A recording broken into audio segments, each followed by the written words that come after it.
Eric, Omar. you know what we do when we have guests on this podcast, right?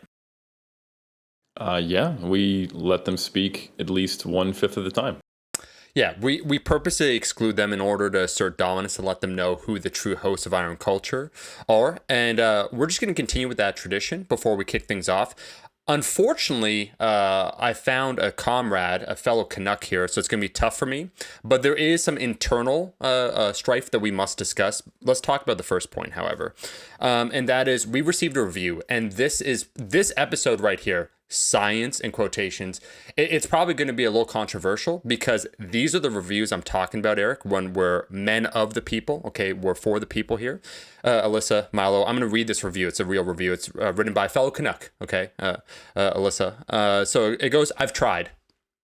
It's 5 stars. I should have declared that first. It's 5 stars, and the title is I've tried. While listening to the banter, I wonder why we have to always get to all the sciencey stuff. I was trying to give it a 1-star review, but it keeps auto-correcting to 5.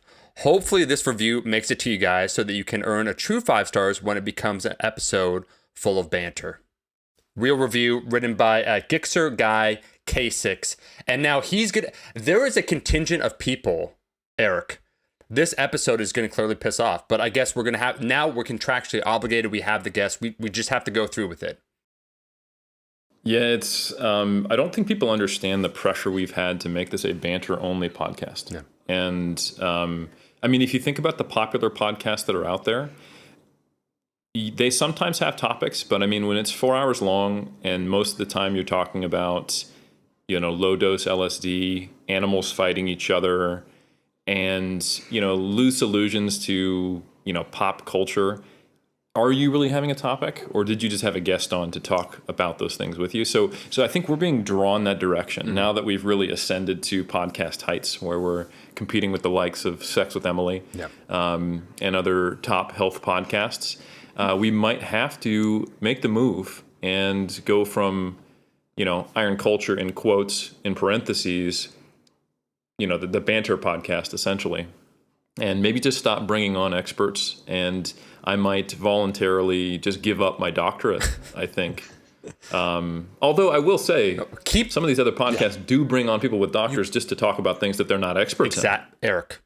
Exactly. No, you keep your PhD, my friend. But what would you like to become a new expert in? That's not related to exercise physiology. What would be the topic that you're a new expert in that's not related to your PhD? What do you think it'd be? I think literally everything else. So what we do is we start a podcast and you confirm, hey, I've got on Eric Helms. He's got a PhD in sports science and master's in sports nutrition. Today we're talking about tribes in Africa. And I'm like, I'm in. Right. And then we just work on how many different groups can we get to cancel me based upon expert creep and just the hottest takes. Right. And I don't see anything that could go wrong from that. And in fact, we've seen successful models of podcasts already doing that. Yeah. Well, we're going to kick it off over to the guest now, just because, they probably see the acronym in the title about ROM, but I want to use another one, MMA. Milo, I could tell you watch UFC. I don't even have to ask you to confirm that, but I could just tell. Who do you think would win in a fight, a grizzly bear or a silverback gorilla? The alpha of the silverback gorillas. And note, the silverback is also pissed off for some reason. Who do you think? Just give me a one-sentence answer. I'm going to say the bear by sheer mass and fur alone. Okay. Wow. Okay. I think that's a solid choice. You're bringing me closer because, folks, when we began this podcast, or before we began, I should say, Eric, the last thing, and we'll really kick this off about range of motion as it relates to strength, hypertrophy, stretching. I noticed that our man Milo is wearing a Gymshark tee. Which is my we have this clause. Eric, what's the clause? You can't wear anything other than Rascal or Alyssa and Eric. They both did it wonderfully. All black. Something non-descriptive that is not another brand. And in comes this handsome lad wearing a Gymshark tee, almost to spite me. And then he claims, oh, I bought Rascal before. When I know... Lad, you're in the UK. I know the shipping's like $300. Nobody buys it in the UK. Okay, that's a mathematical impossibility. I have actually bought some Rascal apparel for friends and for my partner. Never for myself, because I don't value myself at all. But for other people, sure, it's very good stuff. And I've tried to steal it from my friends too, but it doesn't really turn out too well usually. Okay, that's amazing. Can I just point out that not only has he purchased Rascal Apparel, but that he is purposely wearing Gymshark on the Rascal Apparel podcast. Yeah. So, Milo, you're a forever guest and friend of the Iron Culture podcast for at least half of the hosts. I'm not going to say who. Yeah. But I'm tickled pink, you might even say. And I'm pretty happy about that. So let's actually do some real introductions here. The man in the Gymshark with the fabulous beard, staying up late for us out in the UK, much appreciated. That is Milo Wolf, currently doing your PhD at Solent, is that right? Are you working with James Steele, and who are your other advisors there? So, fun fact about my supervisors, I've got 3 supervisors, all of them named James. Hey, Team James in the house. Gets confusing. So James Fisher, James Steele, and James Wright. So awesome. Yeah, great team. I've had the pleasure and privilege of doing a little bit of distance collaboration with them. You're friends with now Dr. Pack, is that right? He was actually the first guy to introduce me to you. You guys were I guess you're at the earlier stage of your PhD when Pack was towards the end. Is that right? That's exactly right. Yeah. Very cool. Awesome. So what is your PhD topic? What are you looking at, and how far are you along in your journey? Yeah, so I'm looking at the effects of range of motion on hypertrophy and strength. And I'm currently 2 years into what should be a 3-year PhD. So out of 4 studies I've planned, I'm basically through with 3 of them, and I've got 1 left. And do you think you're on track to finish at the 3-year mark? Well, that's a good question. I'd say so. I'm confident, but time will tell. Obviously, doing a PhD full-time plus doing coaching part to full-time plus doing other stuff along the side means that the PhD can feel a bit slow at times, but I'm confident. Love it. And Alyssa, you know probably a lot about what he just said, doing all those things part-time, full-time, but I would like to introduce Dr. Alyssa Joy Spence. She is literally walking the stage here at AUT on Monday here, finishing with her PhD that I had the pleasure and privilege of being the secondary supervisor on. Also, Dr. Mike McGuigan out here, whose last name I almost pronounce right the first time every time, but rarely do I get it right. Shout out, Mike. You don't watch this, but you won't be mad, and you wouldn't care anyway because you're so laid back. But anyway, Alyssa, talk to us about what your PhD was specifically on and how it didn't necessarily go quite as smoothly as this post-COVID PhD guy over here. Oh, I'm so jealous of the post-COVID PhD. So I looked at the relationship between strength and flexibility, specifically in powerlifters, which was super fun and started out great with some just looking at like how flexibility differed between people of different strength levels, powerlifters versus strong non-powerlifters. So that part worked out really well. And then we got to what should have been my absolute favorite part of some training studies, actually having powerlifters stretch and see if it made a difference to their strength at all. But then COVID, so I didn't really get to do the training studies in the end. It's a sad reality we have out here, But the good news is that you exposed yourself to more literature on this topic than anyone else, and I know that you're very familiar with the existing data we have, which is still interesting. That's what led you to do it, and you also have gotten your hands dirty. Those, what were supposed to become RCTs became case series, which is not ineffective or unvaluable. It's just that it just means we're limited in our ability to answer some of these questions. So nonetheless, I think we've got probably one of the more, I'm going to say cutting edge panels we could have. And I think we'll be able to both provide some takeaway messages and some just a general idea of what we do and what we don't know for the listener and how it applies both to strength and hypertrophy. So hopefully we can cover some ground there. You two are the experts, of course, but I thought probably the best place to start, Omar, would be a discussion of range of motion. And the reason why I think that is because it's something that people are far more familiar with. You see very strong opinions about it online.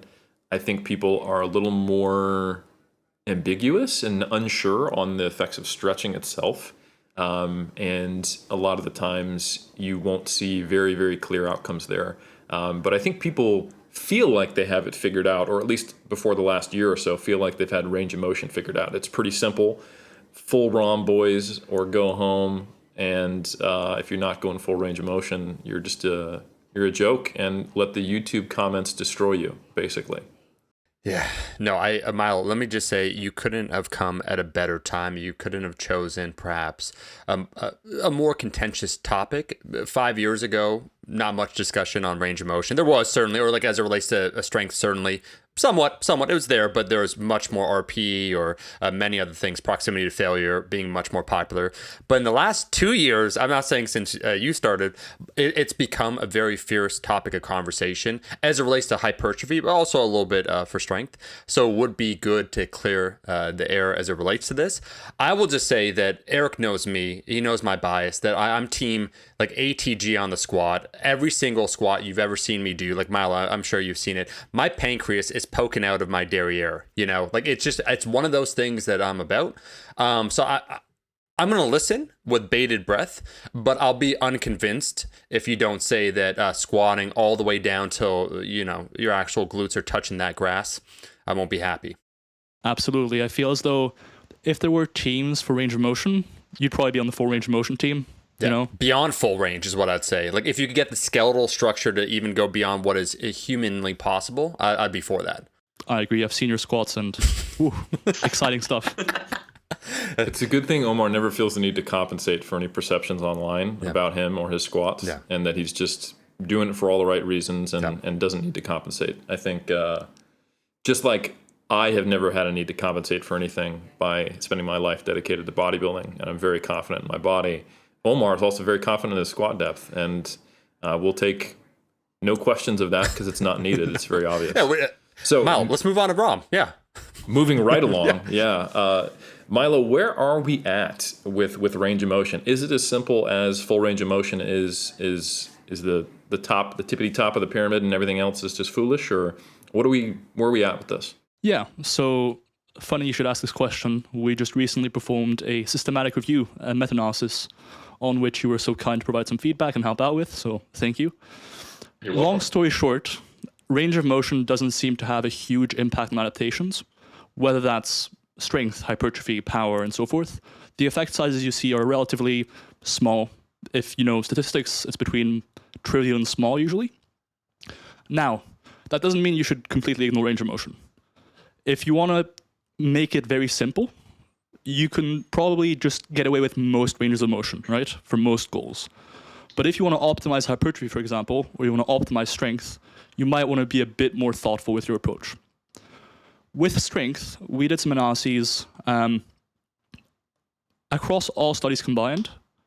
There's not really a clear difference between full range of motion and partial range of motion. However, when you group performance outcomes being biased towards either a partial or full range of motion, then you can see differences. And what I mean by biased is, for instance, doing a full range of motion 1 rep max on the squat, that would inherently be biased towards the group training a full range of motion because they've been training the outcome all the time. And what you see when you categorize outcomes that way, so essentially whether or not an outcome is biased towards a certain condition or group, like a partial range of motion training intervention or a full range of motion intervention, you see that specificity likely does apply to performance outcomes, which means if you want to get strong at a full range of motion or at max squat, you likely should be training with a full range of motion in training for the most part, right? Like strength isn't as simple as always being super specific. But for the most part in your training, you probably should be training in that range of motion that you care about enhancing performance in. Now, for hypertrophy, again, the overall effect across all studies and all outcomes combined is trivial to small, once more. However, where it gets interesting is when you group partial range of motion programs by what muscle length they trained. So a partial range of motion can be done at a variety of muscle lengths, right? For example, let's talk about a bicep curl. At the very top of the bicep curl, your biceps are quite shortened, so that if you did just partial reps at the top, that would be a short muscle length partial. At the bottom of that rep, if you did partials there, you would be performing longer muscle length partials. Now, when we categorized partial range of motion interventions as being either at shorter muscle lengths, like the bottom of the top of the bicep curl, or at longer muscle lengths, like the bottom of the bicep curl. We see that for hypertrophy, short muscle length partials, like think the top of a bicep curl, they don't seem to be as effective as full range of motion for hypertrophy. So if there's one thing to avoid for hypertrophy, I would say, with some degree of confidence, it's partials at short muscle lengths. Now, the more interesting finding, to me at least, is that we don't have many studies on this, because relatively few studies report their range of motion precisely, and there's not that many studies on range of motion and hypertrophy to begin with. But it seems as though, from the analyses we performed, partials at long muscle lengths may actually be better for hypertrophy than full range of motion reps. I'm not ready for sure to say that, go out there now and just do partials at long muscle lengths for hypertrophy. I'm not confident enough in the literature as it stands to make that claim, but I think it's worthy of consideration. It's especially worthy of consideration when you think about other areas of research, like, for example, the isometric training literature, where they compare doing isometric contractions at long muscle lengths for short muscle lengths, and generally longer muscle lengths win out. You can also, there's 6 studies now on comparing partial ranges of motion at different muscle lengths. So same range of motion, right? Let's say, for example, half rep, but performed either at longer muscle lengths or short muscle lengths. What you see in that body of evidence as well is that out of those 6 studies, 5 have found better hypertrophy when performing the partials at longer muscle lengths, and 1 has found no difference. So when you combine the isometric literature with the partial range of motion literature comparing 2 different partial range of motion repetition schemes, in addition to the full range of motion versus partial range of motion literature, overall the picture emerges that if you want to maximize hypertrophy, at the very least, you should definitely include long muscle length during training. Whether that means using a full range of motion, which will inevitably include long muscle lengths for almost every exercise, or whether that means doing partials, in general, that's something you should definitely consider for your program. That's cool. So I think that probably is and isn't what people might have expected to hear. I think in the last couple of years, people are a little more aware of the training at different muscle lengths conversation. But I think if people had just anticipated, he's done a meta-analysis on range of motion, they would expect to hear, full range of motion enhances, strength and hypertrophy. And I think generally it's probably like a good heuristic that strength is specific. Like if you train for a specific range of motion, you'll get stronger at it. But it's very interesting to me that if there is a benefit from full range of motion training, Milo, it sounds like it's primarily because it includes those lengthened positions. Is that an accurate description? Yeah, absolutely. I would say so. Okay, cool. So I guess the natural question that leads from that is, why does the lengthened position matter? And I think there's a number of different potential, questions there. And one of them might connect to your area of expertise on stretching, Alyssa. But first, I'd love to hear just what's your take, Milo, while we got you, is what do you think is the quote unquote magic, if we know, of what's the deal with these lengthened position partials? Why are they working so well? So to be transparent, until recently, I thought I had a good idea as to why that was the case. But recently, I'm collaborating with Mr. Knuckles himself, the famous MMA fighter with a great name for it, on a range of motion article. And so I wrote up a draft, and I essentially proposed, as many people have before me, I think, that the magic in long muscle lengths lies in the passive tension that you get with increasing muscle lengths. But what he pointed out is that across a lot of these studies, muscle length might not have been long enough to really see the benefit of increased passive tension anyways, right? So few of these studies really pushed you to have a really long muscle length in the full range of motion condition or in the partial range of motion condition. So it wasn't as though the muscles were stretched out enough to see that increase in passive tension we usually see as muscle length increases. So for context, the reason passive tension increases when you stretch out a muscle is because various elements like connective tissue, like the muscle itself, get stretched out as muscle length increases, and that can provide essentially some elastic force, like a rubber band, if you want to conceptualize it that way. But since Greg Knuckles pointed out that that might not even be applicable to these studies because you don't ever see those muscle links to begin with. Honestly, I've kind of been scratching my head.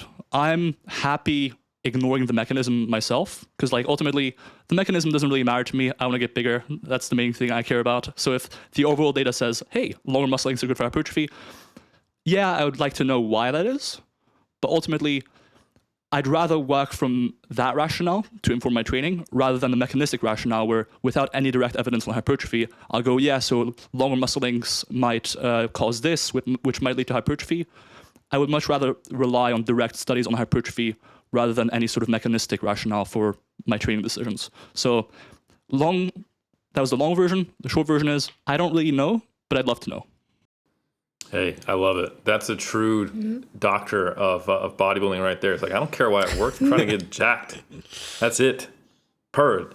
So on that note, Alyssa, if you could tell us more about what do we know about stretching itself, since that's one of the potential but apparently questionable mechanisms of why this is happening. How does stretching impact hypertrophy and strength? So we've definitely seen a number of occasions where stretching has improved strength and, improved hypertrophy.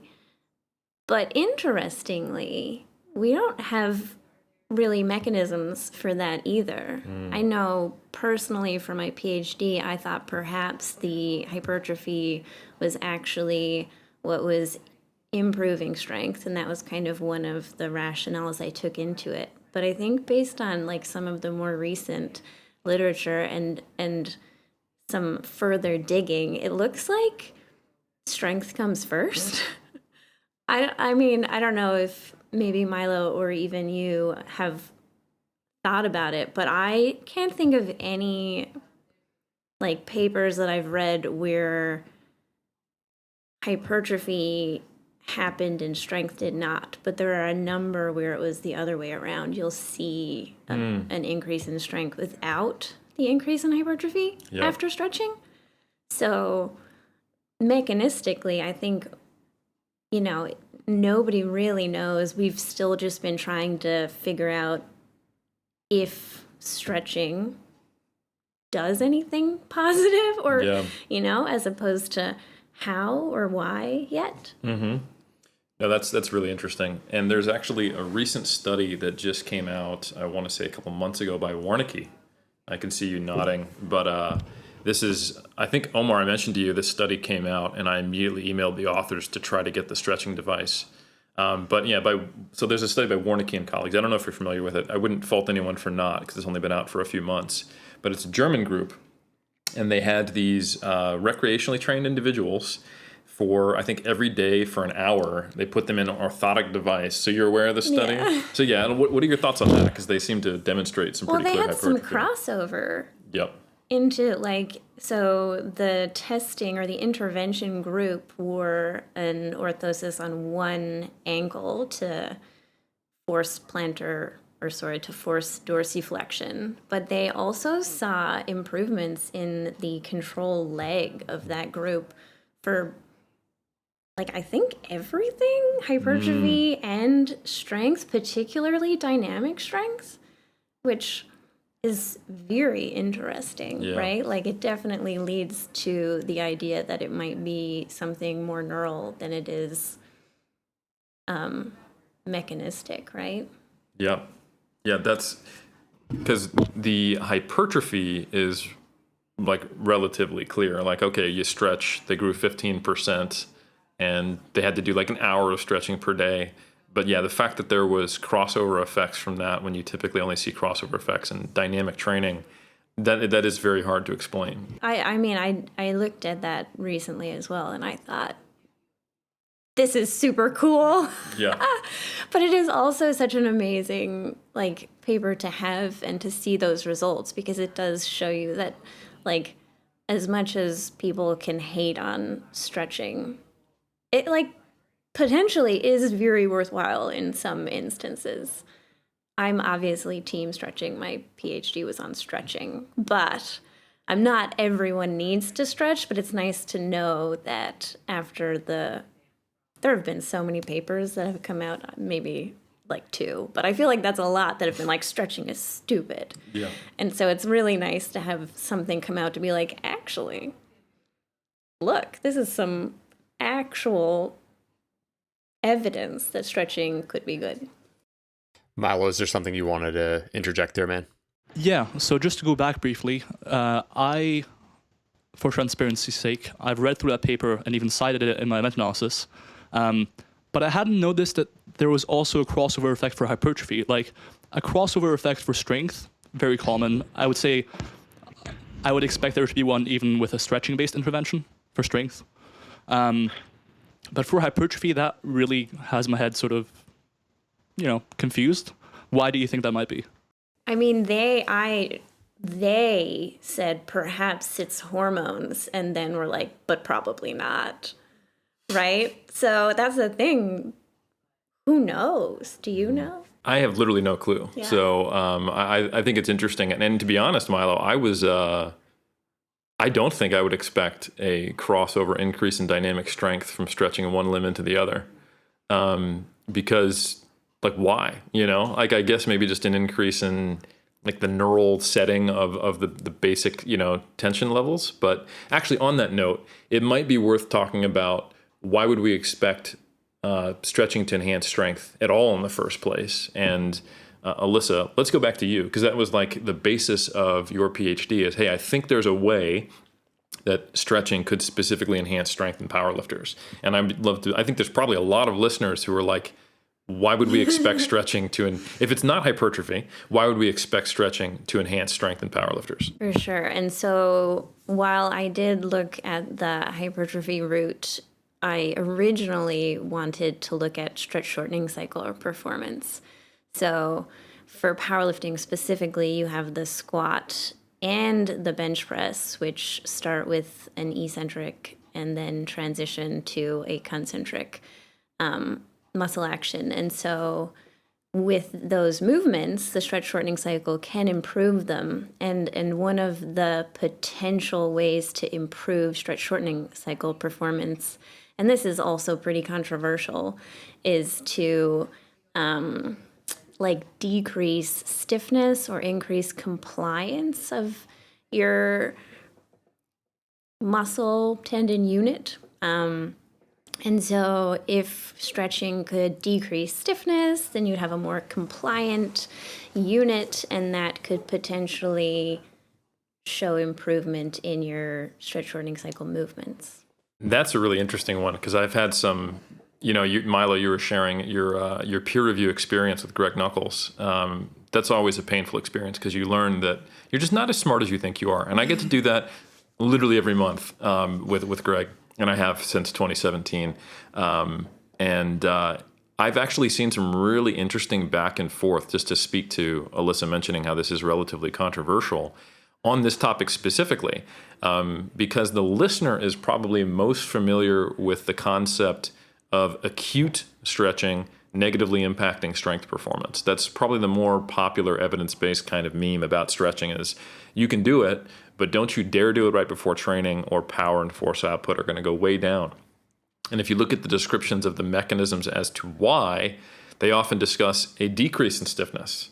So that seems almost, in contrast to the idea of, chronic stretching enhances compliance, which can make for a better stretch shortening cycle, but an acute decrease in stiffness, we don't want that because it negatively affects performance. So I'm wondering, Alyssa, if you can, or if anyone has squared that circle and kind of addressed how can these both be true?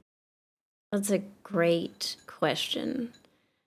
And I don't, there has actually been a pretty solid review article that looks at acute stretching and its possible reasons for reducing force output.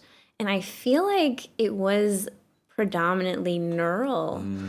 I don't have a super good memory of it right now, but that's a lot of the research that it involved was like corticospinal excitability. And I think that was where they had kind of landed as opposed to decreased stiffness.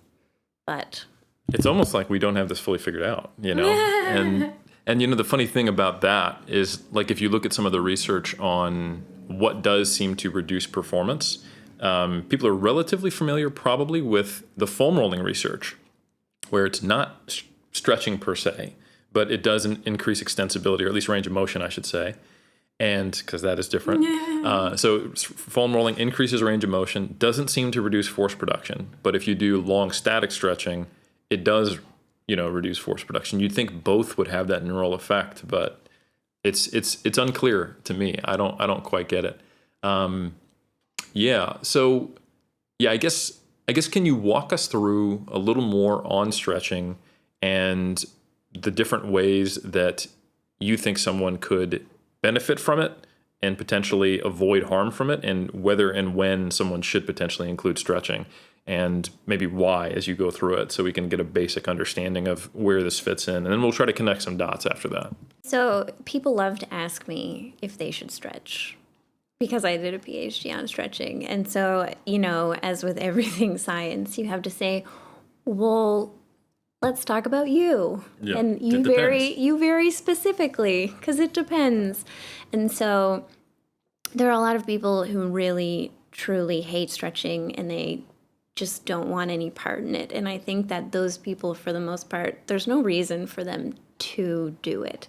If you hate it, if you don't have a lot of time, like the only reason that I would suggest that person stretch would be, can you achieve the shape that you need for your sport? Like, are you a power lifter? Can you hit depth in your squat? Just general questions. Yeah. No one in particular. Yep. If you can't hit depth in your squat, then stretching is definitely one of the ways that we can help to change that. Because it definitely improves range of motion. That's something that is, very consistent. And in science, when you find something that is very consistent, it's very exciting.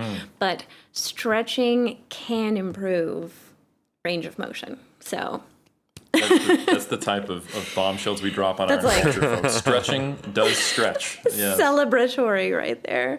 But then there are a lot of people who are like, oh, well, stretching is terrible, but I love stretching, so can I stretch anyway? And I mean, as long as you are not sitting through a yin yoga class before you head into your powerlifting meet, like, you're probably going to be fine. Short duration static stretching, yes. Dynamic stretching, yes. As long as you put a good dynamic warm-up after it, before you're doing your strength movements, like, you can stretch before. And if you want to stretch afterwards, absolutely, maybe there are benefits. Maybe it'll improve stretch shortening cycle performance. Maybe it'll improve strength. Maybe it'll improve hypertrophy. We don't know, but there don't seem to be any negative effects of stretching after training. So if you like it. So is there research showing improvements from stretching on stretch shortening cycle performance that would be relevant to a lifter? There are, but I don't know if it's relevant to a lifter, because most of the work that's been done is on sedentary females, interestingly, because there's so little research on females in general. But if you want to look at stretching benefits, sedentary women are the prime demographic, apparently. But we have definitely seen improvement in something like a counter movement jump, leg press, which is dynamic, bench press in powerlifting males, that one specifically, which is cool. But that's one of the only times we've seen it. Hey. But that's one, and so that counts. It only takes one study to make an Instagram post, Alyssa. And in fact, most of the time it doesn't even take that. So I think that's really interesting, the fact that there is research in trained powerlifting men that it can enhance stretch shortening cycle performance, specifically in the bench press.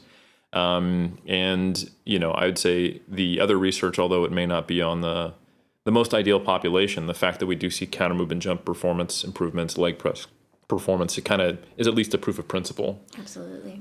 Okay. So, all right. Omar? So I want to go to my safe space after with Milo talking about ROM as it relates to strength. We're going to get to that. But listen, there's one thing you joked where you're like, jokingly, that this is controversial about stretching, that it seems a pretty clear cut that it can improve, range of motion.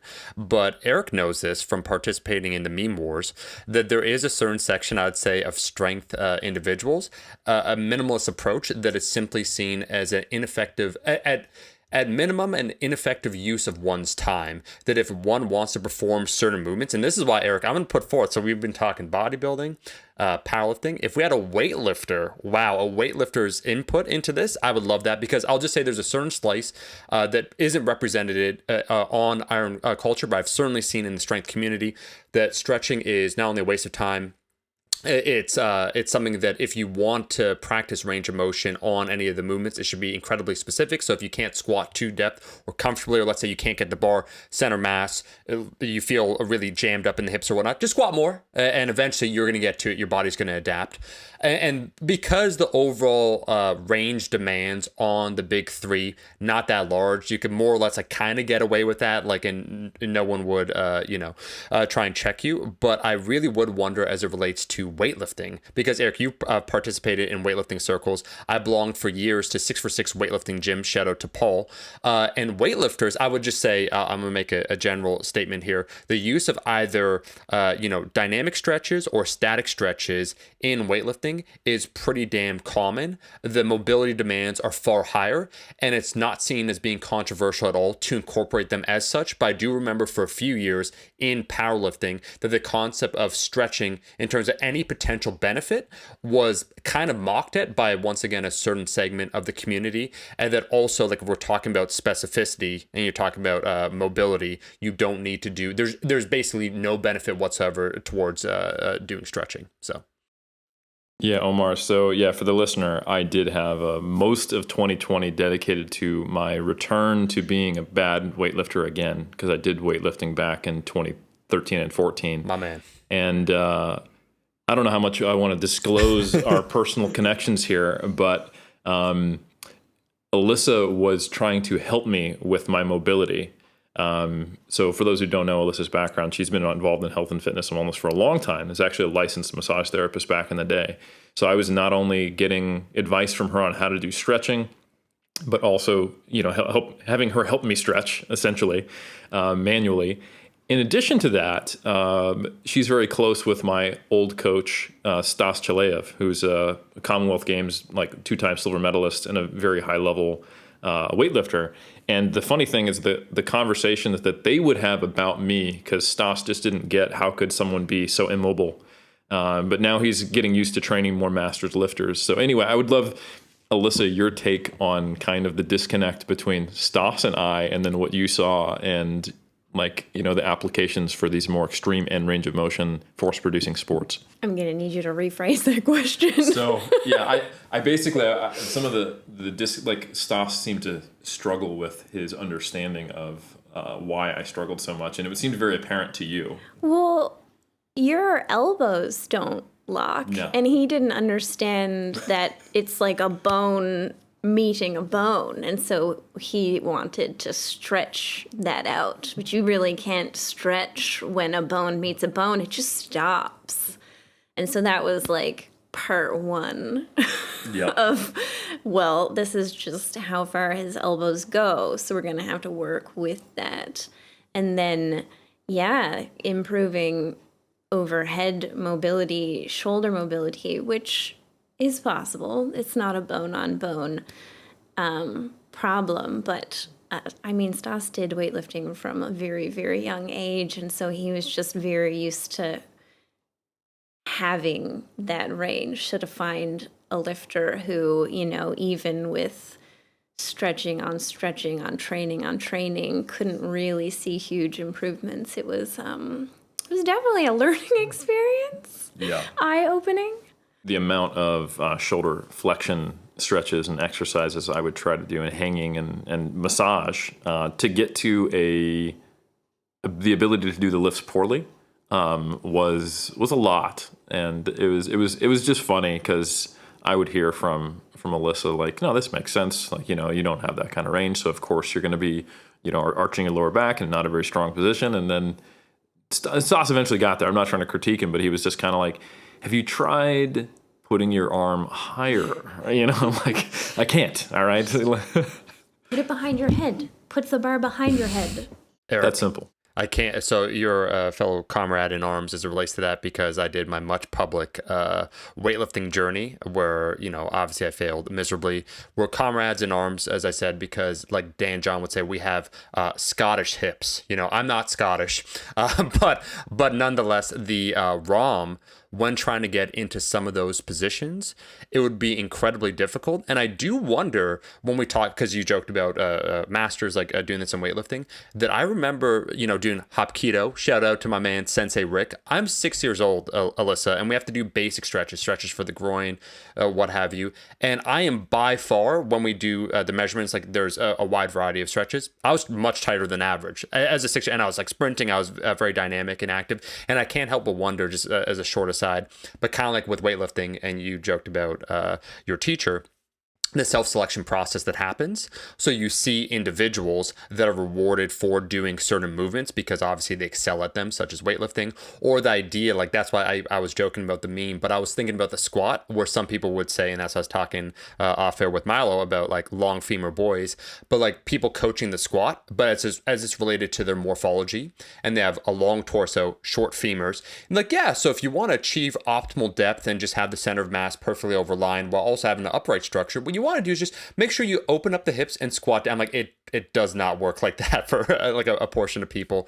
So I do wonder, Alyssa, in terms of some of these recommendations and some of these distinctions, the importance of the individual, because like Eric found out, like I found out too, that we're passionate about some of these strength sports, but that doesn't necessarily mean it'll transfer one-to-one towards excelling at it. Was there a question in there? No, just your thoughts. Just your thought. Yeah, how do you deal with athletes when they don't have the range of motion demands? Interestingly, I'm totally with you in that I was in Taekwondo as a child, and I spent probably 15 years of my life, basically from age 10 to 25, trying to do a side split. And 10 is pretty young, and I never, ever, ever got there. Like, there are definitely some hard stops for people based on their bodies and the shapes of their joints.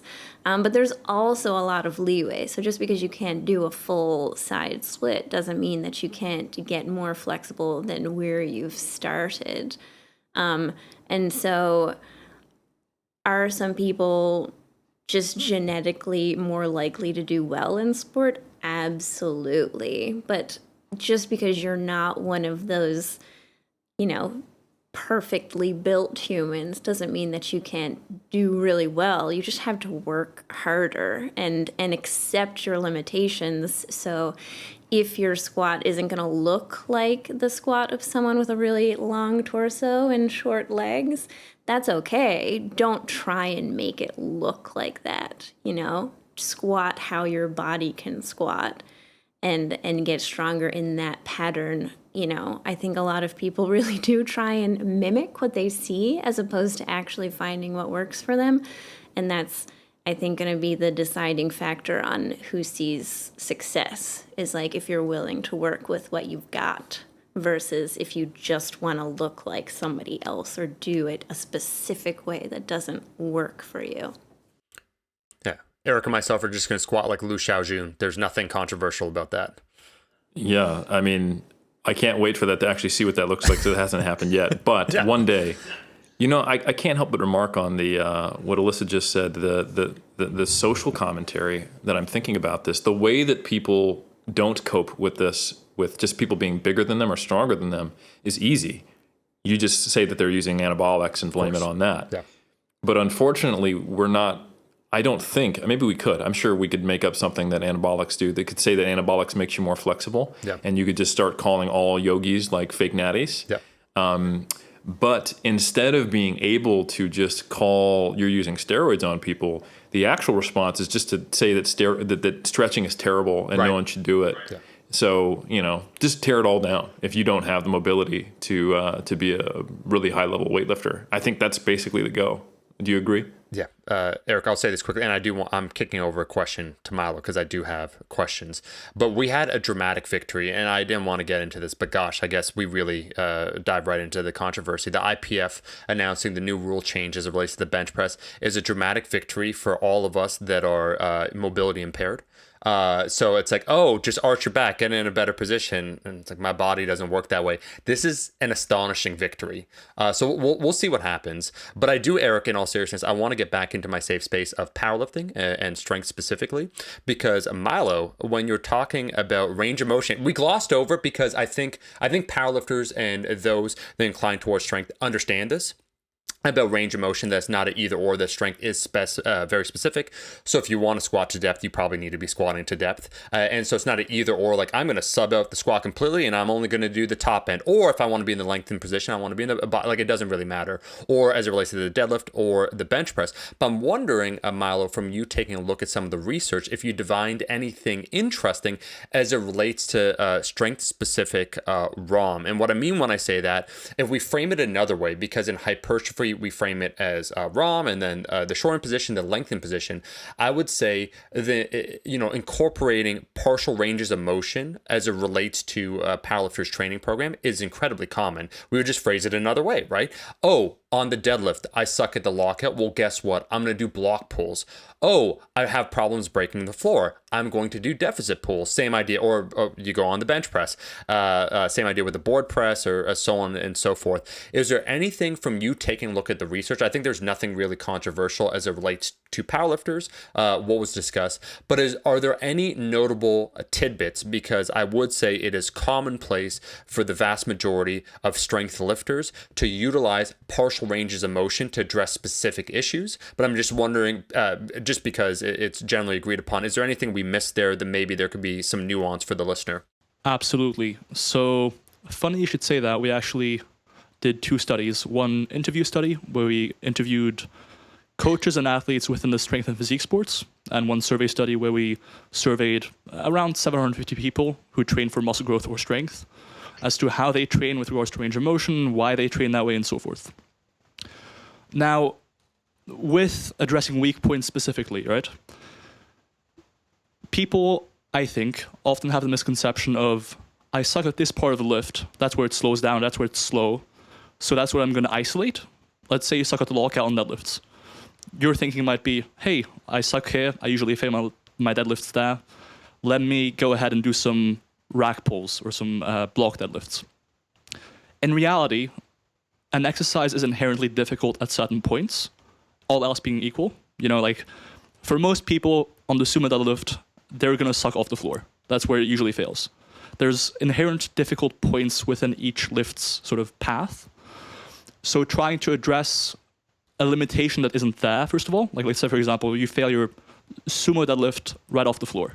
That might not be a weak point. You might just be weak overall, you know? It might be that the bottleneck here isn't your strength off the floor. It's your strength in general, meaning likely, and this is actually a bit of a topic of controversy within the scientific field, I guess. More likely, you just need more muscle. Although maybe that's not the case. Maybe hypertrophy and strength aren't all that closely related. But likely, you're not weak in that area. You're just weak in general. Now, the reason as to why powerlifters or people focusing on strength seem to use partials, as I said, we did interviews and surveys, so I have a pretty good handle on why most people would do that.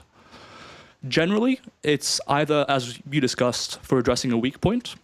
It can also be out of a perception of it being more effective for managing an injury that's already there. So, for example, let's say their hips hurt, so they're employing a partial range of motion because they think at least, or they perceive it to be more effective at managing their pain and injury and so forth. Alternatively, it can also often be used to prevent injuries. So honestly, across the board, some people straight up thought that a full range of motion was more injurious or less injurious than partial range of motion, and that's why they claim to use it. There's also the preference aspect. You know, some people like lifting heavier weights by using partials, and that can also play into the psychology. So that's another reason. Psychologically, lifting a heavier weight, or at least handling a weight that you're not usually handling during your regular competition standard lifts, can help psychologically with potentially if, you know, you get psyched out from a certain weight and so forth. there's no direct evidence on whether or not that works, but anecdotally, plenty of people do it for that reason and report that it helped. But yeah, so generally those are the reasons why people do it. Whether or not those are justified for the most part, I don't know. Like, as I said, with weak point training, maybe you're just supposed to be weak there. You don't have a weak point. With injury management and injury prevention, not my wheelhouse. Could be true, could not be true. In general, I think injury rates are quite low in powerlifting, so it's not super clear. We don't have enough evidence yet. And then with regards to it being used for psychological reasons, again, not much evidence, but anecdotally, it's seemingly helped people. So that might be an application for partial range of motion lifts. Any other aspects of partial range of motion that you think would be worthwhile implementing for lifters? The one thing that actually comes to mind when you say that, Omar, is talking about like, oh, I'm bad at lockouts while practice rack pulls, is I feel like people need to really pay attention to what is happening before they hit that tough point. In that very specific example, a lot of people, when it starts to be hard to lock out is when their back changes shape as they lift from the floor. So it's like, I think that partials can be beneficial, but you need to maybe make sure that you're doing it for the right reason. I resemble that. If anyone's ever actually watched me pull sumo, I am actually very challenged at lockout. And I've tried many, many times to have kind of like the, like 57 kilo class female or Japanese kind of style where you're perfectly upright. It just looks like a wide squat and you just kind of squeeze it off the ground and then you just go straight up. And if you lose balance because you're a little bit off, you miss. For me, I can't hit those shapes. And anytime I get anywhere near a reasonably heavy deadlift, my upper back starts to round. And I have done like thoracic extensions, good mornings, everything, and that just doesn't change. So I've actually shifted to being a round back sumo puller who's relatively aggressive off the ground. And like you were saying, Milo, for me, I can pull more that way, but every time anyone sees it, they're like, oh no, we got to change you out. Like this is bad. And I'm like, listen, I can pull this the way that a textbook's supposed to be if I was, a 5'6" person from Japan, but it will be 20 kilos less than I can do otherwise.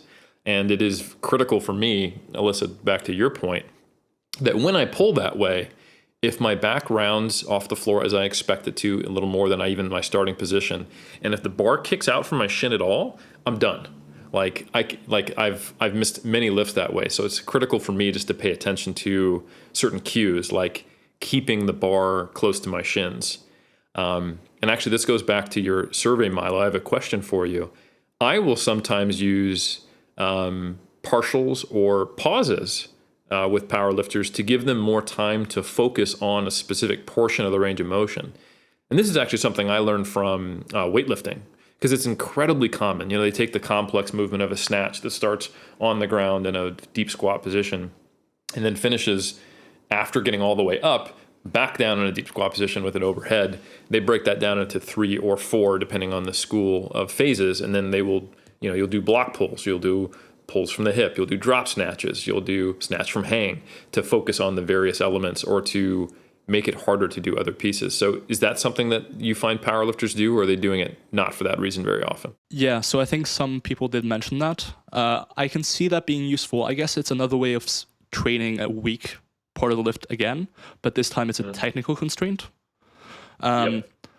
which can be helpful. Essentially, you're just, let's say usually you would be training one set with 4 range of motion, and that would be causing 1 unit of fatigue. But out of that, you're only getting, say, half a unit of technical improvement where it matters the most. By spending that whole set in that sort of area that you need help in, you might be getting extra returns for the same fatigue. So I could see that being helpful. But again, I think with technique specifically, you're more likely to be assessing a weak point more easily, right? Like if, for example, in weightlifting especially, you're not getting the triple extension during the clean or the snatch or what have you, that's quite obvious usually. And that's like, okay, this is a technical issue because even with just a bar, you're not getting it. Whereas with powerlifting or strength-oriented sports where technique might be a bit less prominent, there might be more difficult to diagnose weaknesses in the lift. So I think for technique, it makes some sense. For strength, potentially not quite so much.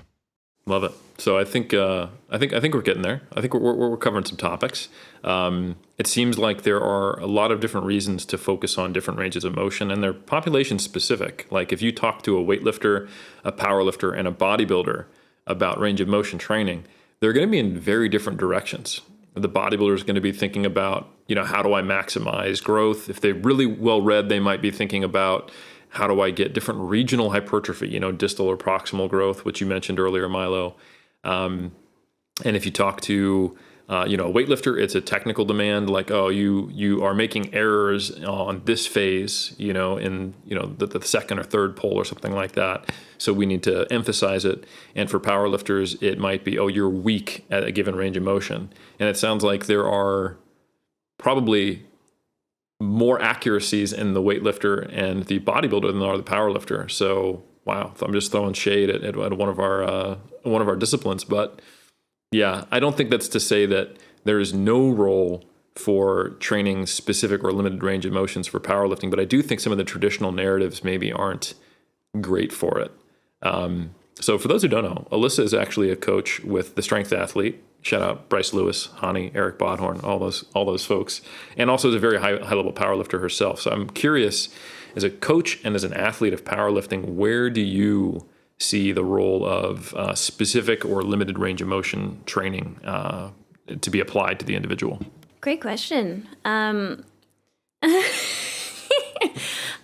feel like I want to say, first of all, how dare both of you be so mean to powerlifting? Milo, Eric, it's not technical. How dare you? Eric, we do things wrong. You guys, I am outnumbered here. I got you we back. We said it before, and I really am. So it's fine. I'll hold my ground. Personally, I like some limited range of motion, mostly in bench press. But we have, especially, I'm going to say especially females, but like even through the male powerlifters, you see such a high frequency of bench press that it's really nice to not have to touch your chest, if you're training 4 days a week.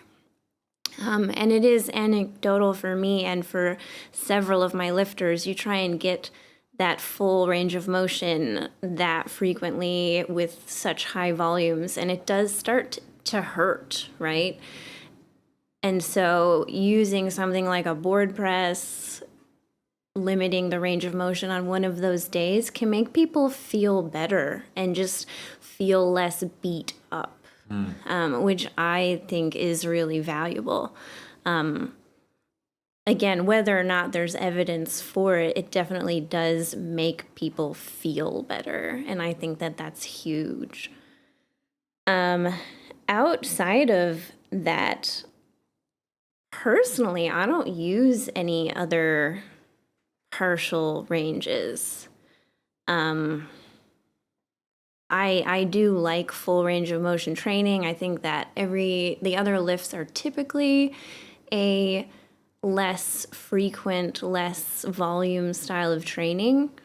And so it just doesn't seem as valuable, though I know that there are definitely other coaches who would disagree, but that's just me.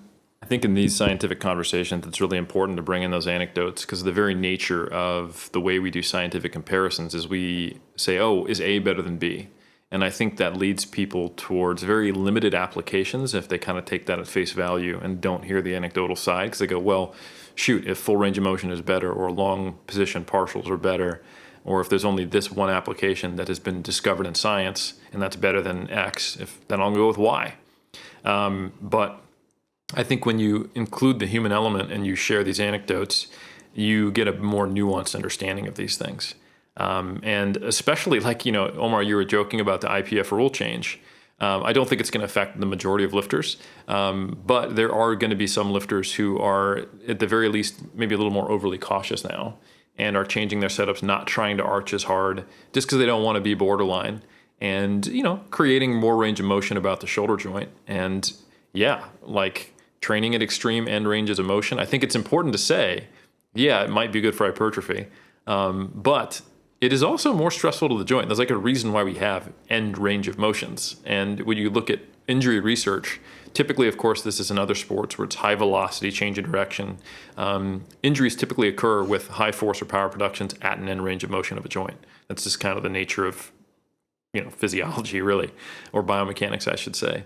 So, yeah, if anyone is listening to this and is like, you know what, I want to do, like end range of motion, long muscle length, high tension training, that's probably something that they should incorporate in a graded, way of doing it.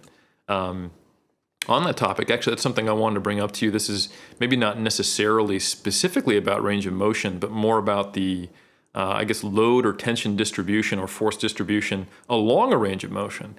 Milo, if we're not doing, lengthened partials as an example, what about the various people you'll see online who are doing things like modifying an exercise modality, or using specific machines, or choosing cables over dumbbells so that there is a higher degree of tension in the lengthened position, but they're still doing the full range of motion or normal range of motion? Do you think there's carryover from the research you're doing and the ideas that you're starting to generate and the questions you're starting to answer to something like that? Sure, that's a very good question. To my knowledge, right now, there are 2 studies comparing traditional lifting machines to machines that were engineered to match the strength curve of the average individual to the resistance curve of an exercise, and comparing those 2 on hypertrophy specifically. And to my knowledge, both studies did not find an effect in favor of matching those curves together. That is to say, just because an exercise's resistance curve doesn't match up with your strength curve perfectly, probably doesn't mean it's to your detriment, to a large extent at least, for hypertrophy. Like, for example, it's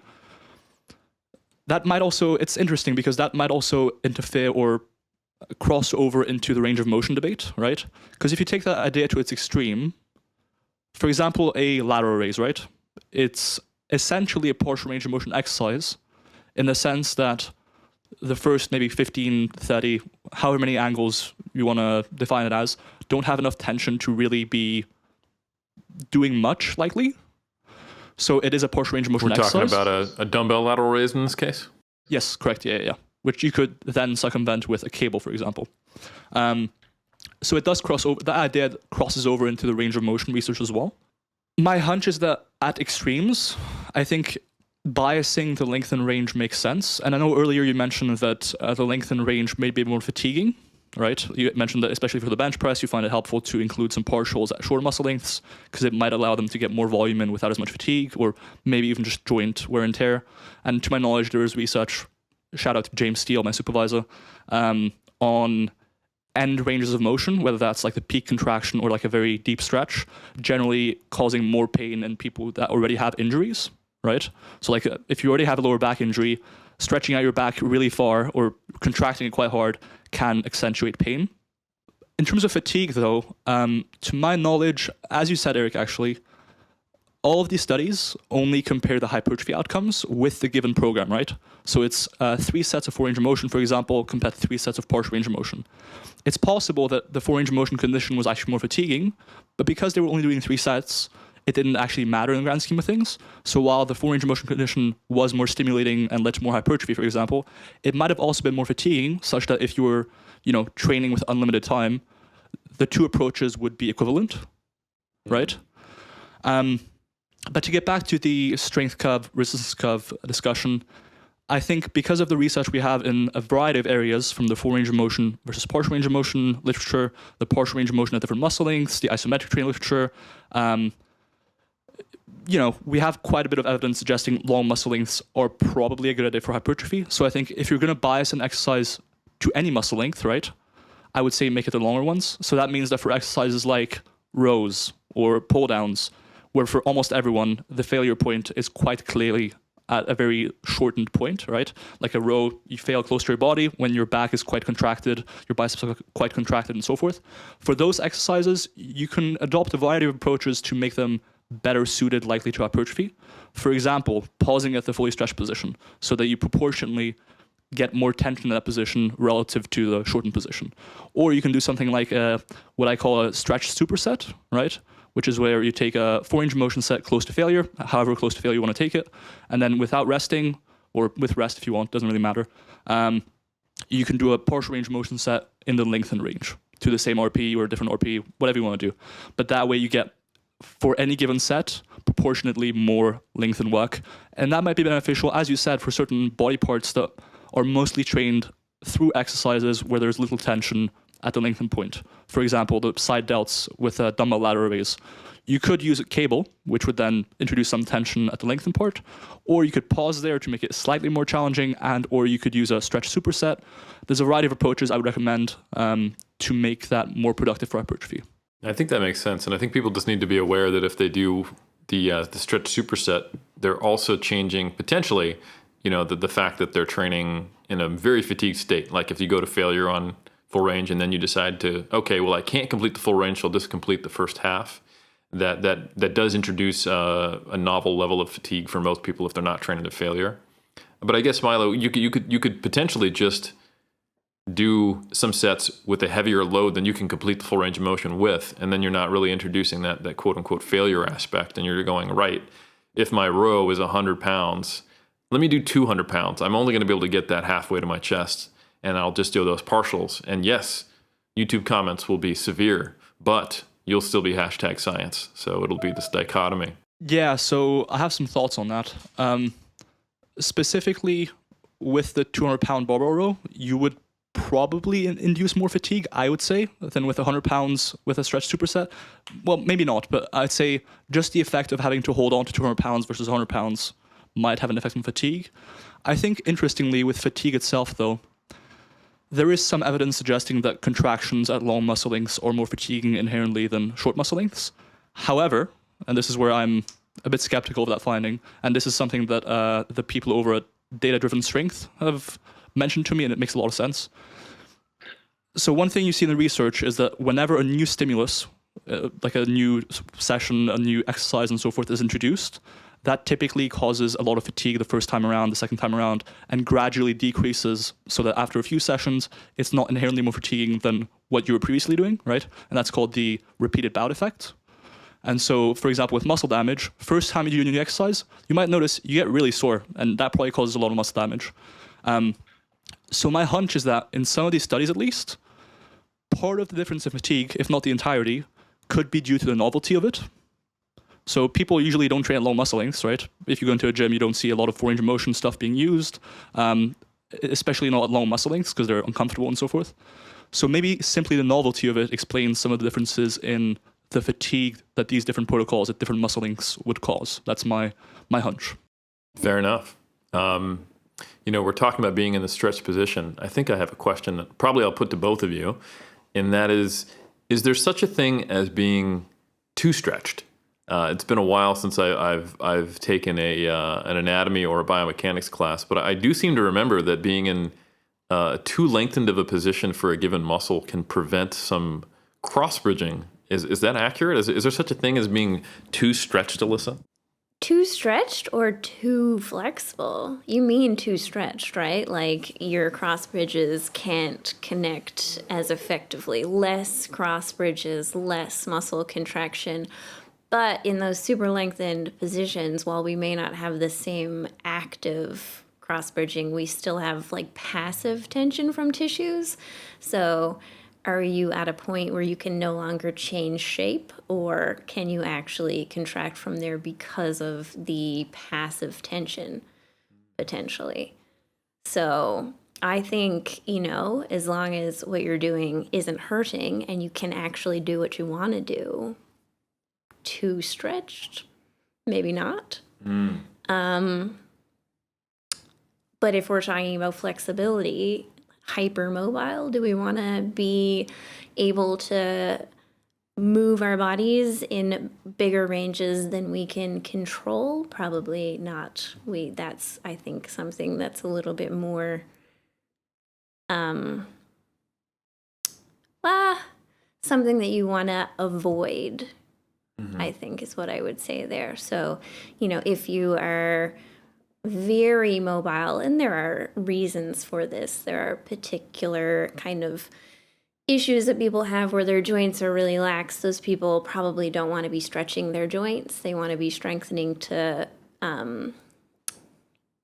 to be able to move through the ranges that they have. So that's kind of one scenario in which I think stretching is maybe not your BFF. This is a tangent, Alyssa, but and this is interesting, but I have one of my cousins is actually big into yoga, and she has actually had like more injuries than me from lifting. And I was shocked to find out in like the quote unquote hardcore yoga community, which is probably somewhat of a misnomer for the way I'm describing it. But as an outsider, I probably don't have the right language for it. But that injury is like really common. I know you have some interaction with that. Is that an isolated anecdote that I'm seeing, or is that actually true? So there are some styles of yoga that practice like multiple hours, 6 days a week, and there's one specifically that I'm thinking of where you go through the same sequence of movements over and over and over until you can get it, and it includes huge amounts of like hip external rotation and just things that people cannot necessarily get to. And so in those situations, especially if you have, someone who's really not done much flexibility work and doesn't naturally have these extensible tissue. Yeah, and just like don't necessarily have the same kind of joint shapes that you might want to do a very externally rotated hip position. Like those people will end up hurting their knees and stuff because they're just trying to jam their bodies into the positions so that they can move forward in the sequence. Because it's like you can't go on until you nail this. And this is like some huge thing that you have to get to, lotus pose. I don't know if you know what it is. If you don't, look it up. It's just like very externally rotated hips. And so people will like crank on their knees to get into it because they want to move forward in the sequencing. So yoga is not all like namaste and breathing. Eric, this is the moment, Alyssa. You don't know this, but Aini, our boy Aus, there's someone that we know who is hypermobile. That actually, because when you're talking about, I was like, who does this apply? Like maybe it's like 1% of the population, not even, but where he has extreme ranges of motion. And for him, the issue is trying to strengthen through ranges of motion as opposed to increasing mobility. But when he first saw, once again, just think about the average, like physiotherapist doesn't really matter, like 10 years ago, they recommended basically stretching more, but he already was hypermobile. Like he could put his feet together, squat all the way down ATG, get into a snatch position, no problem. Anyways, and that actually, for that small portion of the population, for Aus, the whole time he should have been kind of like just working through some of the ranges of motion, like keeping that muscular tension, like kind of having that kinesthetic awareness of how his body was operating. He thought it was an issue that he had tension somewhere that needed to be released, and it actually set him back. And this is the one moment I'm going to send this podcast now to Aus for vindication of what you said, is that he spent like a handful of years doing things that now would be viewed as being counterintuitive, only because those who saw him and how they try to diagnose it and the way they described it or whatever, what they did was completely backwards. But yeah, he's one I've actually seen, whereas myself and Eric, we got that their tightness. I've seen someone that is hypermobile, and it's a thing to behold. Yeah, it's not my reality. So I believe that they exist, and I have seen Cirque du Soleil, but it's certainly not my experience in life. Okay, so Alyssa, it sounds like there is such a thing as stretching too much, and there is such a thing as being in such a lengthened position with a muscle that you're getting less cross bridges. However, from a performance perspective, you're still producing a lot of passive tension to create force, and that's not necessarily an issue. Milo, where are we at? And I know you did touch on this before, and if you don't have much to add, that's all good. But where are we at for the potential benefit or downside of passive versus active tension and the influence on hypertrophy? Are there mechanisms, I don't know, stretching tighten, where perhaps whether it's passive or active doesn't matter, or they both contribute? What's going on here, man? Great question. A quick aside, we may have to become enemies following what I'm about to say. I am also someone with hypermobility. I was diagnosed as a child, and I actually underwent rehab. Only my upper body, but it's still pretty cool. And to bring it back to your survivorship bias or like selection bias from earlier with sports in your infancy, adolescence, so forth, I was doing Aikido, and people were, true martial art, and people were putting me into various holds, but I just wasn't feeling any pain because I was like, oh, this is normal joint functioning for me. And people were like, yeah, that's a bit weird. You should get that checked out, you know? And so I did, and then I stopped Aikido as a result. So it goes the other way too, you know? But yeah, regarding your point, I'm not aware of any direct evidence comparing, say, hypertrophy while inducing greater degrees of passive tension versus active tension, so I couldn't tell you for sure.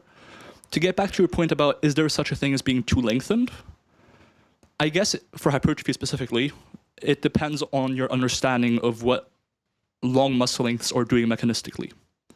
If for you believe that long muscle lengths are productive for hypertrophy because of increased passive tension, then maybe there really isn't, to an extent, obviously, like maybe in really extreme situations there is, but maybe there isn't such a thing as being too lengthened for hypertrophy. Regarding specifically now your point with active tension, passive tension, I'm not sure I can give you an answer. Like, I don't think the evidence is out there yet to say, oh, this is why long muscle lengths are more productive. So I couldn't tell you. No, that's fair enough. And one of the reasons I ask is you're probably aware of the recent study, the follow-up study by Mao on the triceps. For those who don't know, the first study by Mao, they compared lying leg curls versus seated leg curls, and man, was that just a chef's kiss study as far as demonstrating the whole long muscle length training, enhancing hypertrophy. It went so far in some of the things that people haven't mentioned. So if you look at it and they compared all the hypertrophy in these different groups, yes, if the hamstring groups, except for the short head, which are biarticular, all grew more in the seated hamstring curl. And if you think about it, seated hamstring curl, it's like a sit and reach test. You put the hamstring on stretch. Beautiful. That makes sense. One thing that people don't mention very often is the sartorius grew more in the lying hamstring group. And the sartorius is kind of a cool muscle. It's the longest muscle in the body. It is biarticular, but it attaches on the front of the hip. So it's one of the few muscles that is a hip flexor and a knee flexor, a weak knee flexor. So it is actually more stretched because of its attachment points when you're in a lying hamstring curl than a seated one. So if you look at like every muscle that was put on stretch grew in the modality that stretched them, and it makes perfect sense. And then, Mao went and screwed it up with the results of the recent one. They compared a overhead single arm cable tricep extension versus your typical push down. And for some reason, which has sent certain people online into just a tizzy, not only did the long head grow more in this tricep overhead extension, but all three heads of the tricep grew more. And for those who don't know, there's actually another study, and shout out to Greg Knuckles. This is also something that I picked up from him in some of our mass review. There's another study by Stasinaki that came out in 2018, where they did not see that same finding, even though they compared two similar exercises. And Greg was postulating that perhaps the reason why is that in Stasinaki, they were actually in a more stretched position. They had more range of motion, more degrees of elbow flexion, and that perhaps it could have been too much stretch, and that's why there was no difference in the long head versus the long head in the typical tricep pushdown. But that still doesn't explain why in Mao's second study, why we saw growth that was better not only in the long head, but also in the other two heads. And I've seen some crazy hot takes on this. People just basically wanted to dismiss the study entirely because it doesn't comport with their understanding. But if I recall correctly, it was actually a within subjects design. And the findings were pretty damn convincing. I think the p-value was 0.002. So for those who don't know, within subjects design, that means that each of your arms is standardized to one of the conditions, which means that you're controlling for nutrition, sleep, genetics. So, you don't have two different sleep schedules for your left and right arm, you know what I'm saying? So when you see a finding where it's a pretty large effect size, relatively small p-value in a within subjects design, I think it's probably a better idea to maybe question your underlying assumptions about the way everything works, especially given how many times these two experts we've had on have said, oh, we don't know, rather than to throw out a study just because it doesn't perfectly comport with your model of what should make a muscle grow. So anyway, Milo, I would love your take on perhaps in Mao why we potentially observed not only greater growth in the long head of the triceps, which for the listener, the biarticular muscle, stretched in an overhead position, that makes sense, but also the two other heads of the tricep. Sure, Eric. So a few things. First of all, big long muscle length is not happy about this study. They're not enjoying it. I guess one other thing I wanted to bring up was, so you mentioned the Stasinaki study, which out of 6 studies comparing partial range of motion at different muscle lengths is quite literally the only one not to find a benefit of longer muscle lengths. There's been 2 studies on the tricep now, Stasinaki and Mayo recently. There's been 1 study on the hamstrings by Mayo. There's been the Pedrosa study, or Schoenfeld Pedrosa on the quads, and there's been 1 study on the biceps by, cannot recall the name. Sato, there you go. Well, completing me here. And there's been 1 study as well on the quads by McMahon et al. 2014. And in general, out of those 6 studies, 5 studies found a benefit to longer muscle lengths. So big long muscle length lives on in spite of this failure. So to be honest, I'm not sure I could tell you why the short head and the medial head of the tricep grew just as much more, quite comparably just as much more as the long head in the overhead extension condition. To be honest, because of the way the literature as a whole is sort of pointing, I know the p-value is low. I know all that. I've seen the effect sizes, although the effect sizes reported in the abstract are not actually the effect sizes as they should be calculated. So the effect size isn't 1.3. It's a bit lower than that.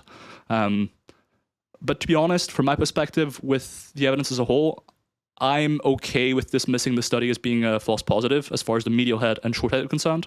Within a body of evidence this large, that's perfectly reasonable, and the sample sizes aren't usually super big, so type 1 or false positive errors aren't that crazy to think might have happened. I've seen some hot takes, as you've said, on hypotheses as to why that happened. I'm not really buying into any of them until there's further evidence, let's say. Like, as I said earlier, at heart, I just want to get jacked. So if the body of evidence as a whole tells me, hey, do this to get jacked, I can hold off from pinpointing an exact mechanism, especially if it's only 1 study that's, literally a fluke out of 6 studies plus the range of motion studies, etc. 1 study has found this effect of, hey, even though they weren't at lower muscle lengths, they still saw more growth in the medial and shorter head. I'm happy to just dismiss that as a false positive and move on with my day and go to some curls. I'm not mad about that. I think that's all good. It is interesting if that is a real finding, what could be causing it, and I've seen some thoughts on that. I think Greg had one that I hadn't heard before that people will see in the upcoming mass of their subscribers. He mentioned how all 3 heads of the tricep share a distal tendon attachment, and maybe in that overhead position there's actually some pull and medial displacement of the 2 other heads, so they are actually being stretched. But he couched it so much that I'm not even sure he believes it. But it's possible, right?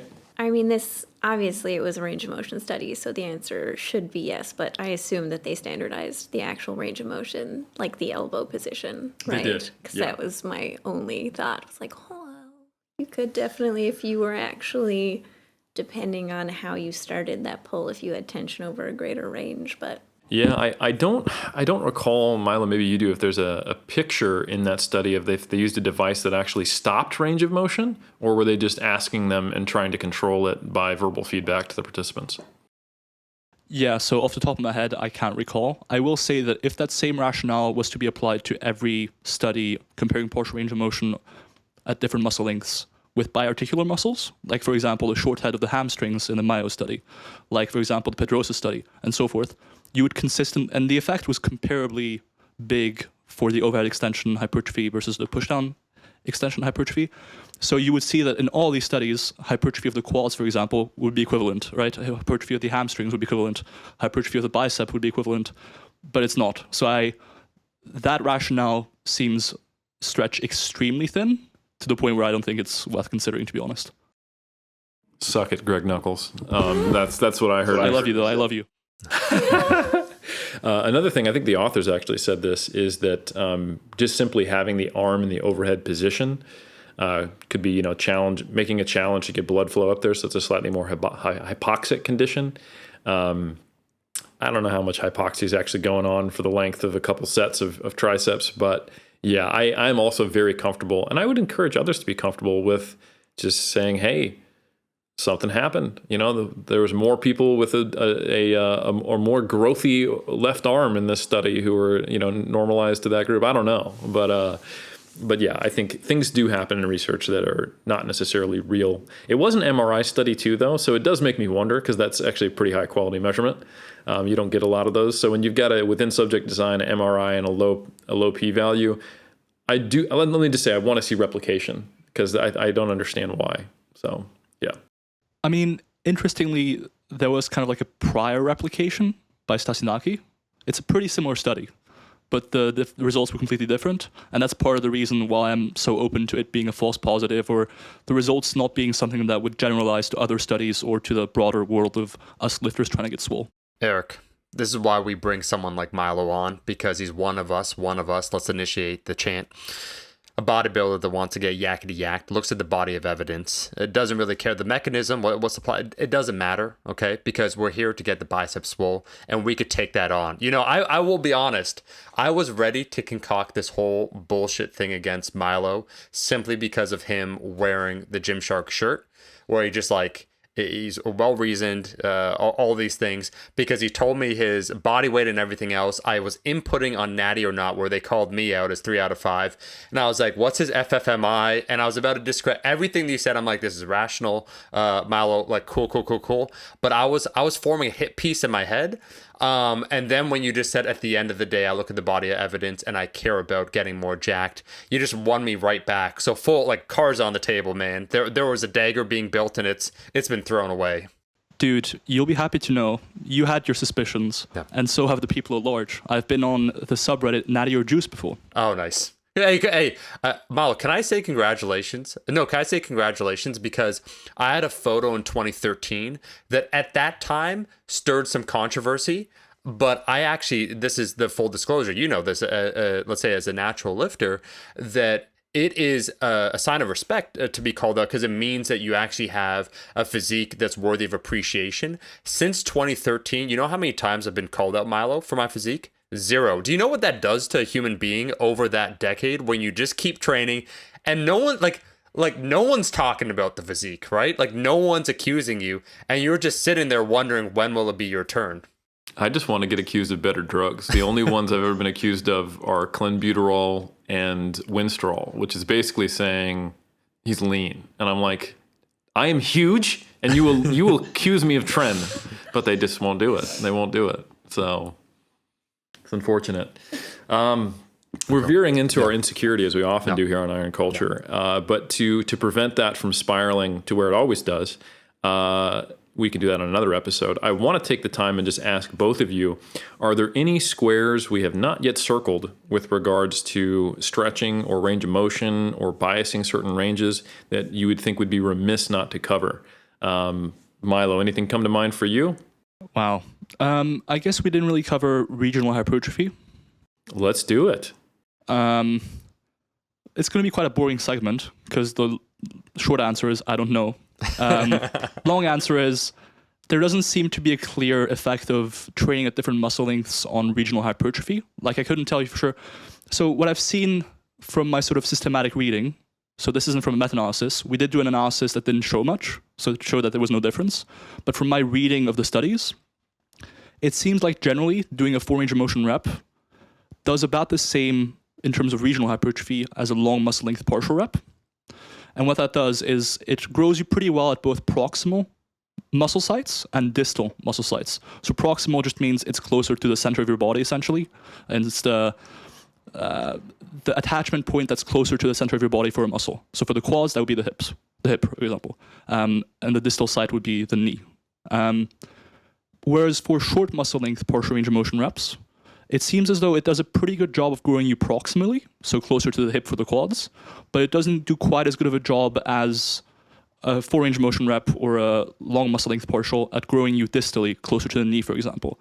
So I guess, and this is very much theory crafting, don't do this, I'm just throwing it out there. But if you wanted to accentuate certain areas of your muscle, maybe grow your inner, outer, upper chest, for example, you could do some short muscle length partials to really accentuate that part.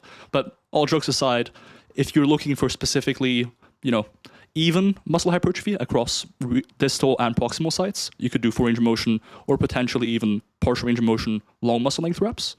Or if you're just looking for some reason for proximal site hypertrophy, like for example, you really want your quads to look big at the hip or some sort of thing, you could do short muscle length partial repetitions. But that's the extent of my reading, and it's interesting to me that one of the rationales for including short muscle length training in general for hypertrophy is to have a uniform growth of your muscles, right? Because you want different joint angles might activate different parts of your muscle differently. And so if you want even growth across the whole bicep or the whole quad and so forth, you would want to include a variety of ranges of motion and so forth. But then the research from what I've read doesn't actually directly support that. It just supports that full range of motion reps and long muscle length partials do a pretty good job with that, but short muscle length partials just don't. So it's an interesting reason why people include that, but I'm not sure it's a compelling enough reason for now. Totally makes sense, and I think that's an important distinction. The only thing I can think of why you might want to include partial length, and it goes back to what you said, Alyssa. Shortened partial position partials. Wow. Shortened position partials. There, we did it. To include those would be to have maybe that slightly less muscle damage effect, or just to not put the joint into an uncomfortable position so you can maintain a certain level of frequency or volume, acknowledging that the stimulus will probably be less specific to strength and also less for hypertrophy. But sometimes doing that is better than being in pain or doing nothing, right? So I think that's a worthy inclusion into the discussion. But thank you, I appreciate you covering the differences in regional hypertrophy. Alyssa, is there anything else you think that we need to cover in the realm of range of motion, stretching, or mechanisms, or just practical application or anecdotes that enter into this conversation? I feel like I could talk about stretching forever, but I do think we've done a pretty good job of covering most of it. So I'm gonna say now that this has been beautiful, good. Actually, I do have one question for you. How does stretching work? I have seen debate on this, and I'm not super confident that it's the same in all muscle groups, and this may be a huge tangent that we shouldn't go down, and you can say that, just to put it out there. But are we changing the actual conditions of the muscle, or are we just changing someone's tolerance to stretch, or is it a bit of both? We still don't have definitive answers for that. We've seen some of all of it. We've seen changes in the muscle itself, but we've also seen changes in tolerance. So maybe it depends on the intensity or the duration of the stretching. That seems a big possibility, is you can change the actual muscle itself with a long enough duration. But you do see changes in range of motion without those changes in the muscle itself. Mm-hmm. So all of the above. And the reason why I wanted to bring that up is because there are some people who suggest that all you're doing is getting a little more range of motion because you're getting used to that discomfort, and that you're not actually changing tissue extensibility. You're literally just changing stretch tolerance, and that is often wrapped up into the whole stretching is terrible argument. But I will say there's a connection to that Warnicke study and some of the others that have shown stretch-mediated hypertrophy, that look, if stretching is inducing hypertrophy and probably creating an increase in sarcomeres and series, then it is changing the actual architecture of the muscle and inducing hypertrophy. So I think we really shouldn't be too myopic or too black and white in nature as to what stretching does. I think that's just a really interesting thing. And it'd be cool to see some of these worlds connect in terms of research, the people looking at muscle architecture changes in response to stretching, as well as the hypertrophy response to loaded or unloaded stretching, or just long duration stretching. So anyway, first I just want to say big thanks to both Alyssa and Milo for coming on. Omar, is there anything that you think is worth bringing up that I didn't cover? Because we've gone all over the place, and I think the big take home is, hey, this is interesting, really neat. Perhaps try training with modalities that include the lengthened position. You could do simple stuff like do cable lateral raises instead of dumbbell lateral raises, right? Really easy ways just to make sure that when you're in that lengthened position, there is some tension. Or you can, go all the way into, partial range, length and position only training for a few months and try it out. But nonetheless, we still need more research, but there's some really intriguing stuff going on. But anything else, Omar? Eric, wow. I think this is a comprehensive episode. I mean, you just gave the synopsis at the end. You brought it full circle for everyone. I probably just want to apologize because it seems every single episode we shit on our powerlifting friends. First, Milo came out with a firebrand statement that maybe you're just not strong enough. Where, Milo, what you have to understand intrinsically to the powerlifting psyche is the idea that there's a fix out there for something. So I can't lock it out. There must be that magical movement. I'm saying I'm simply not strong enough. Wow, that doesn't resonate with me. And then Alyssa also saying, being a top tier strength coach, that perhaps it's a loss of position what you're experiencing rather than that position itself. So on the deadlift, let's say your hips kick up at the start. No wonder you fail the knee. You're making a lot harder a lockout. So perhaps you don't need to work at that position. Ooh, dagger, dagger, dagger. And then I'll just say, to make them feel better, Alyssa, I'll say you two will never succeed on TikTok because you're too tentative with your conclusions. You couch your opinions. You make sure you're very, well-reasoned with your arguments, and you don't want to overextend yourself. And I was really hoping for like a hot take. Because honestly, I saw like Alyssa with your history overall, probably Milo with his name like Milo Wolf. That's something that we could promote. We wanted something with a firm declaration, like full ROM is dead. That's kind of what we're going to title this. Between myself and Eric, we're talking about like what would get the shock jocks talking, and you've completely scuttled all of our attempts to make this potentially controversial, and now it'll just be informative. And I just want to say that on behalf of myself and Eric, we don't appreciate that. No, we're going to have to title it something exceedingly boring. Like range of motion and stretching for hypertrophy roundtable with Dr. Alyssa Joy Spence and Milo Wolf, which I just almost fell asleep saying that, to be honest. No, that's everything, Eric. I will wrap it up. I will say, sincerely, we'll make sure, Milo, Alyssa, to link your profiles, your information in the description. We do now have a fellow Kiwi. We have Kai doing it, so it's going to be done. And we want to sincerely thank both of you for your time, because I do think we went anywhere and everywhere, and we've kept people up to date with the latest information. And I just want to give a shout out then, lastly, to the cult, after we did the apology, that you could go ahead and still leave a rating and review on iTunes. I want to apologize to that individual where he was hoping for a banter episode and instead we led with the science. It's okay. You could go ahead and leave that rating review. Typically people leave 5 stars. In fact, he tried to leave 1 star and it somehow auto-corrected. Not sure. We're going to look into the technical details. We'll get back to you on that. But we are back every single Monday now until the end of time. So we'll catch you in that next episode.